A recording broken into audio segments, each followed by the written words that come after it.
La couverture du dernier Active Mag ne passera pas inaperçue dans les kiosques. 25 ans, ça se fête sur la forme et sur le fond. Il y a les paillettes donc et 25 personnalités. Toutes, amoureuses des pays de Savoie, se sont prêtées au jeu de la rédaction. 25 belles personnes.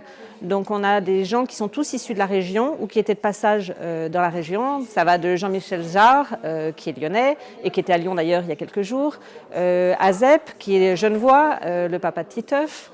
On a des gens qui sont de passage comme Miossec, donc ça c'était le côté plus artiste. On a des chefs d'entreprise comme le patron de Botanique, Luc Blanchet, comme le patron de Fournier Maubalpa, Bernard Fournier.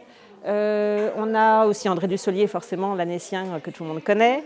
Et puis après, on a des gens peut-être un petit peu moins connus, comme Cédric Villani, qui est un mathématicien qui a quelques émissions à télé, qui essaie de vulgariser les mathématiques de façon assez brillante et un peu loufoque. On les a un peu interrogés, sortis de leur zone de confort, et ça fait des interviews qui sont très humaines. Les 25 prochaines années sont à écrire, à commencer par les prochains numéros. 3 sont en cours d'élaboration, de réflexion au même moment. La gastronomie est au menu de celui du mois de janvier. Il doit être bouclé dans moins de 15 jours.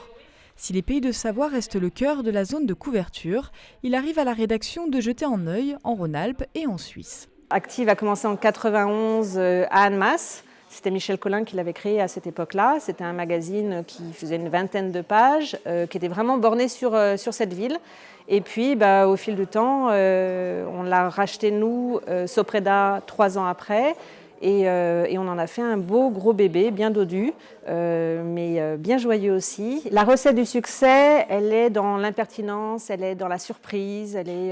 On ne se prend pas au sérieux, mais on reste très sérieux dans notre travail. À 25 ans, le mensuel, supplément de l'Écho des Pays de Savoie, est en pleine forme. Une édition bimestrielle vient d'être lancée dans l'Ain, et puis il fera son arrivée au mois de mars à Grenoble.